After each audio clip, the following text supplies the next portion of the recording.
For today's video guys, mayroon siyang pizza.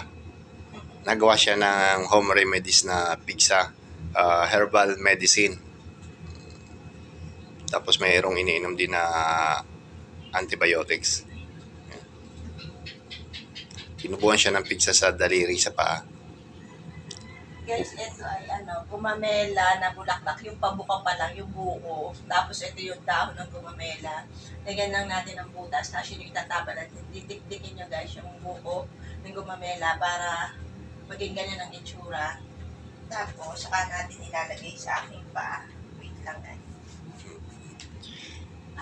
Pipislikin ko na sana guys eh.